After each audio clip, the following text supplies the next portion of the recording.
If you want to know how to set up a real amp, you're going to learn 3 things. How to get a good sound out of your amp in any room, how to mic it for recording or live, and different ways to run your effects. So stick around.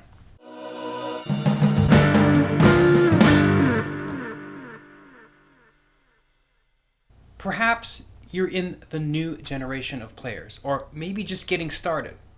You have a plethora of ways to get really cool guitar sounds. A what? A plethora. What is a plethora? Why, Wapo? Well, you told me I have a plethora. And I just would like to know if you know what a plethora is. You're likely used to using amp modelers and hooking up your guitar to your computer for all your tones. I'm from a different generation. When I was getting started playing and performing professionally when I was 12, there was only real guitar amps. There was no home computers, at least not like today, no plugins, no amp modelers. You were lucky to have 1 to 3 stomp boxes. Let's start with how to set up yours or any amp in any room. Okay, so I'm down here on the floor with my amp, which is a Port City Pearl. What I like to do if I have time, and sometimes you don't have time if you're playing for a festival and they need to get the next band on. If I've got a club date and I'm using a strange amp, what I do is I take the guitar and I plug it straight into the amp. And I make sure that everything is turned down to 0. What I do first is just turn the volume up so you can start to hear it.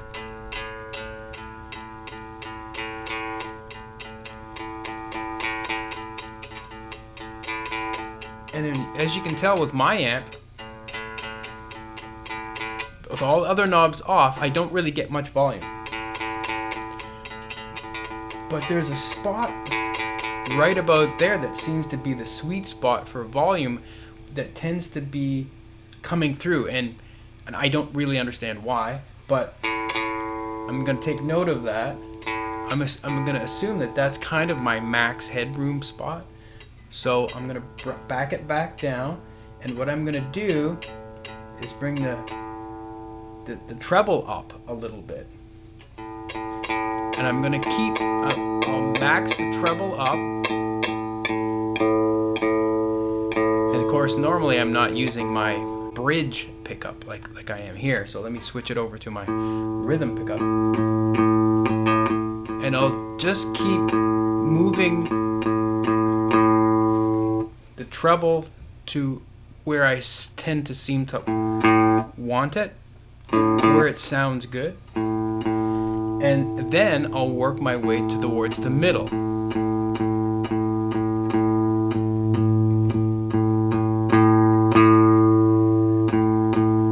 As you can tell, the middle on this amp is kind of a low mid. It's starting to get a little bit beefier, but I like to dial that in to where it sounds nice. And then now, depending on the room you're in, then I'll start adding a little bit of bass.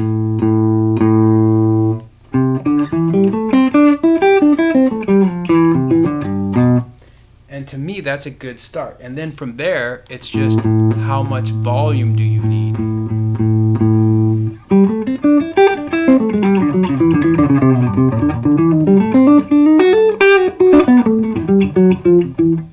To me, that's a good start right there. That's a good bass. That seemed to be a nice tone for me. And of course, it's all about personal taste. What I like to do is first come up close to the amp, dial in that tone that I think I like, and then try to step away from the amp and then see what it sounds like further back. Now that I've done my guitar straight into the amp, and as you can tell, this particular amp has no reverb, which I kind of like. I tend to use digital reverbs, and I have more control over that anyway. But we'll get to that in a sec.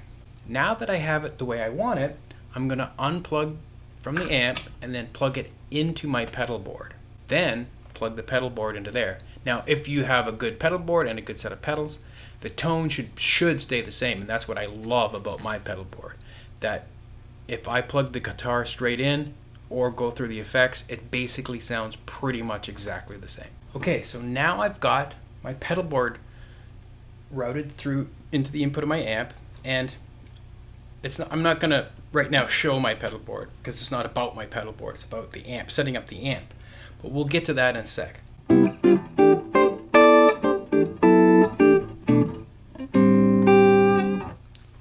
It's still the same basic sound, which I like, and it's still dry. I just wanted to hear it before I put any effects on it. So now I'll put my reverb on.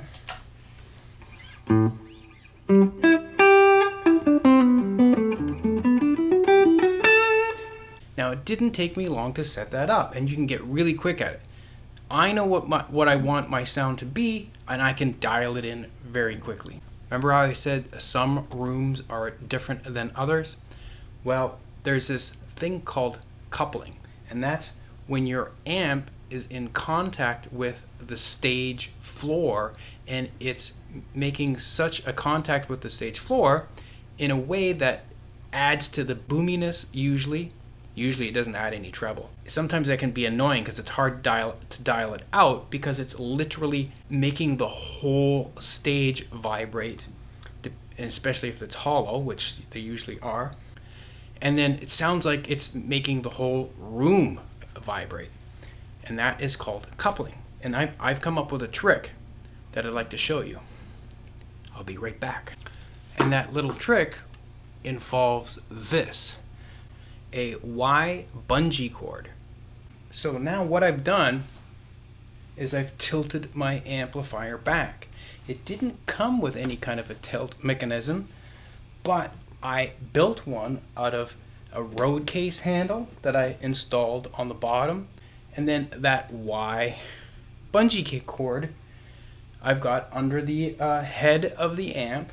It's basically what it's doing is preventing the head from falling off because it's tilted back at probably, I don't know, 10, 15 degrees or something.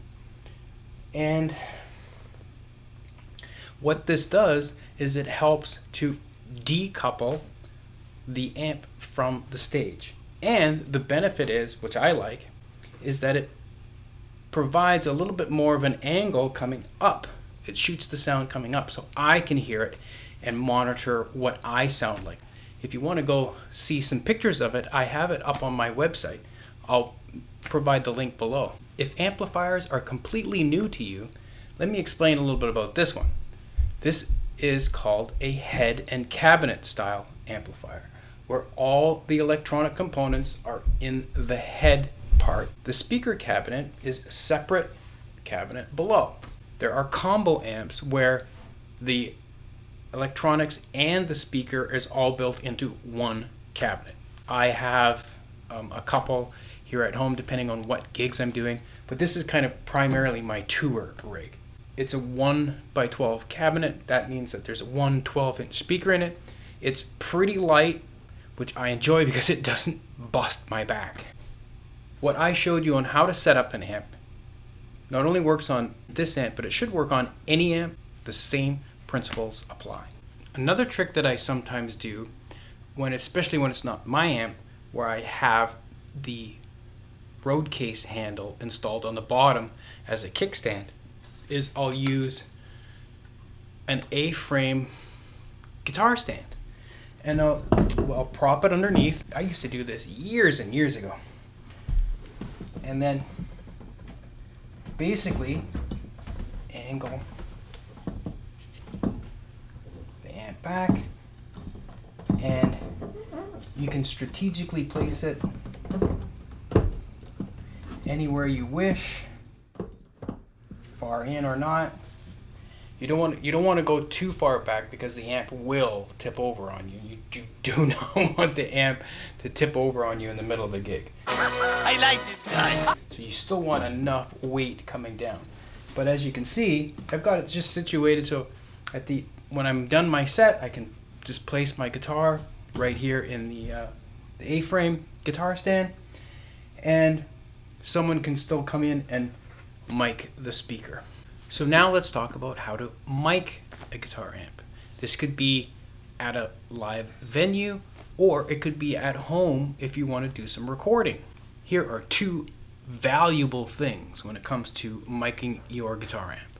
First off, a small little LED flashlight, or any kind of a flashlight, or even your phone will work.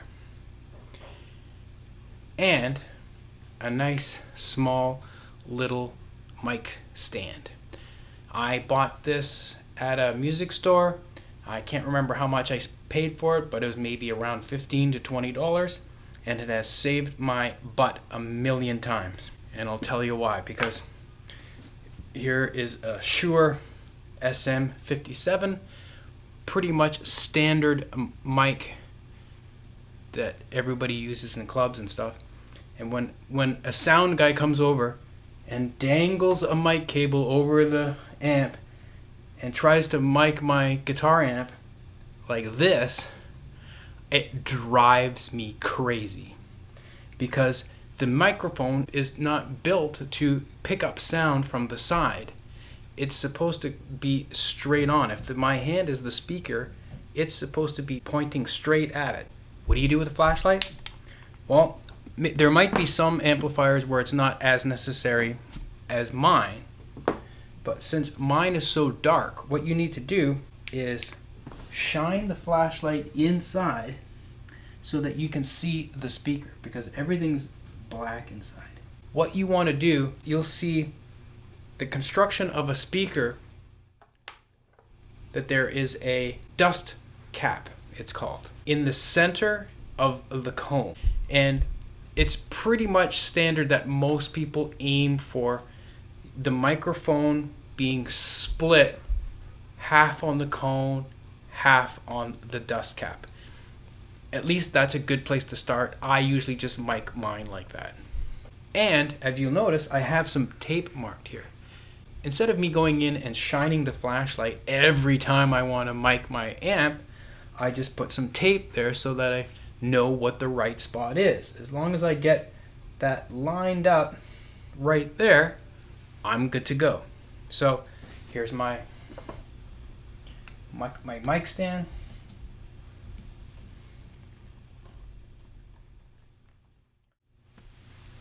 There we go.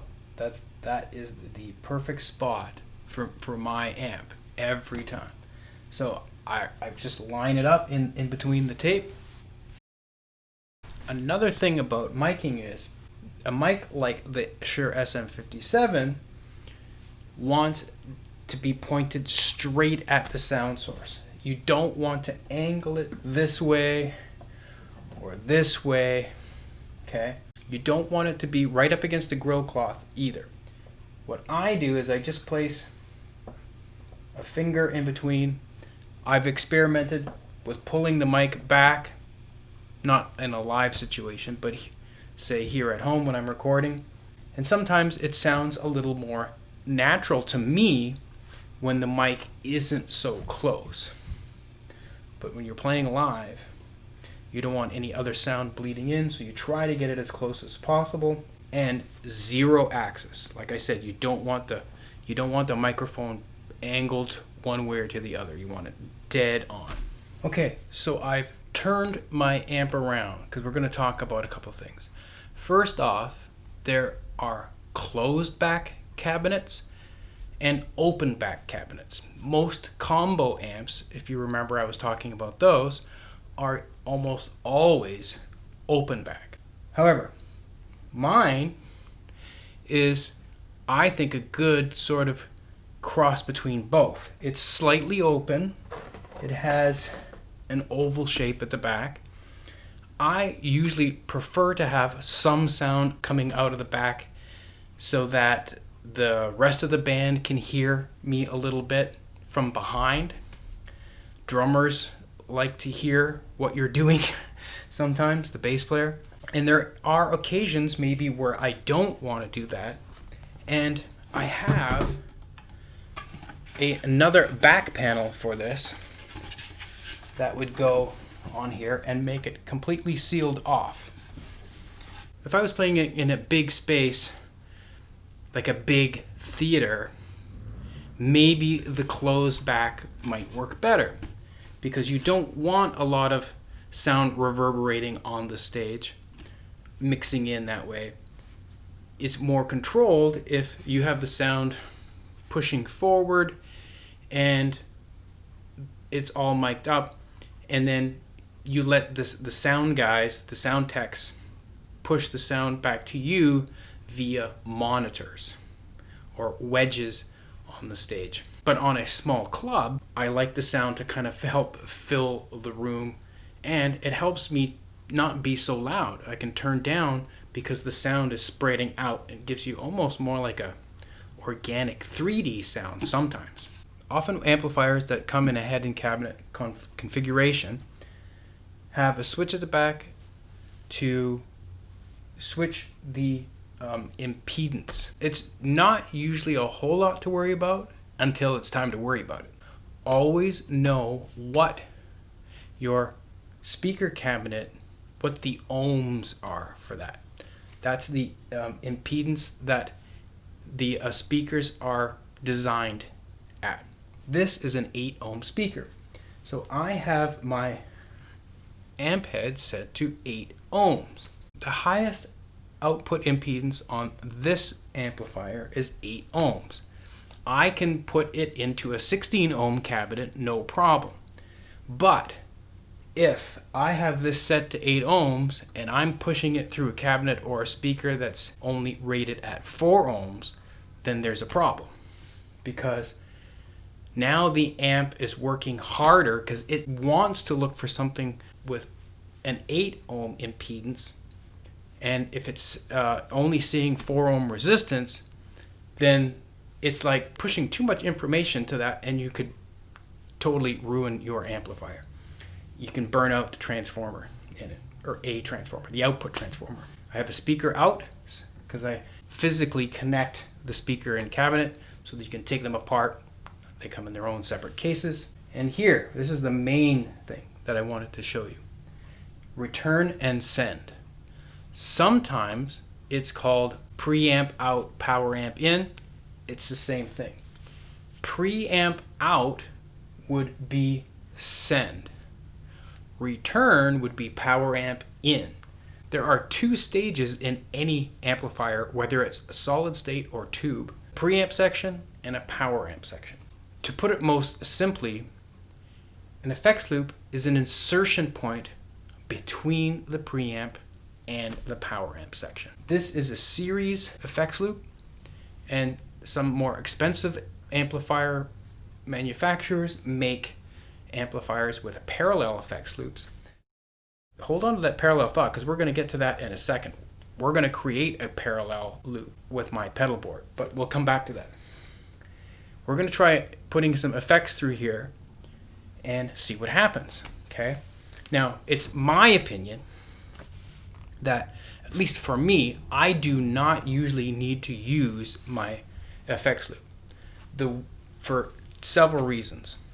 I'm not a player that plays with a ton of gain like someone in hard rock or metal. If you're doing that and your amp is creating most of all of that gain sound, then you probably do want to use the effects loop, because usually time-based effects, which are reverb and delay, sound mangled, for lack of a better word, when you try to push everything through the front end before it hits the preamp stage. But this particular amp is made to have extremely high headroom, and it's made to take effects through the preamp section. Of course, you can go through here if you want, and we're going to test that out. Matter of fact, I've never even put effects through here. So this is going to be kind of enlightening to me too, to see if I prefer having my delay and reverb going through the effects loop as opposed to going to front end. I'm going to just say that I might not hear much of a difference, but then again, maybe we will. And like I said, We'll also, and I'll do some playing examples, I'm also going to create a parallel loop with this pedal. A Lehle parallel pedal, parallel L it's called. Basically it's a mixer. What a parallel loop does is it creates two signal paths.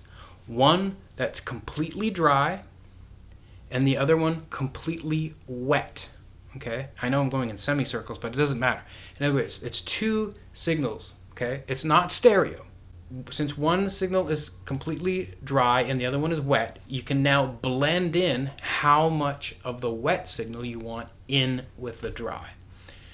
But it totally works best if you have effects units that will go 100% wet, or some people refer to it as kill dry. You can still do it, but it's just the most effective if you have that 100% wet. First off, we're going to try running the effects in through the series loop that's already built into the amp with what's known as a 4-cable method. Speaking of parallel effects loops, some more high-end amplifiers have parallel effects loops built into them already. However, I have seen aftermarket kits that you can buy or have your amp tech install where you can get a parallel effects loop.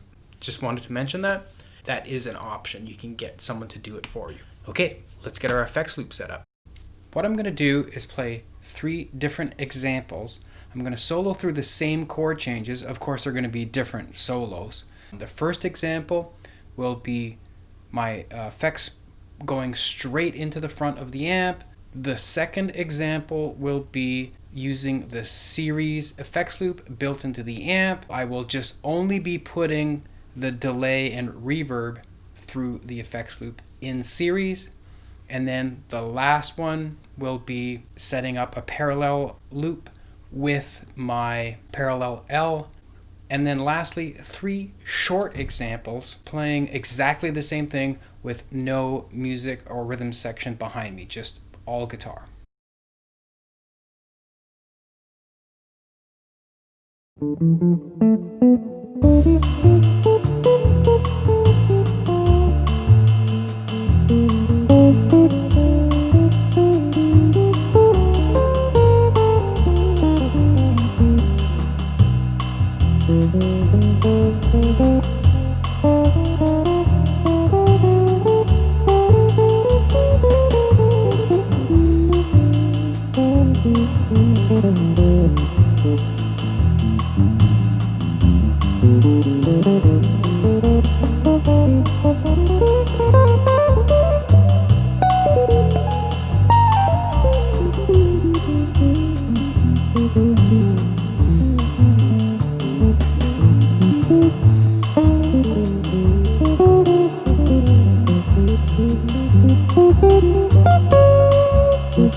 Okay, so this is a few days after recording the examples, and I'm just editing the video now, and I'm listening to the playback, and I have to say that my favorite one is got to be the parallel effects loop.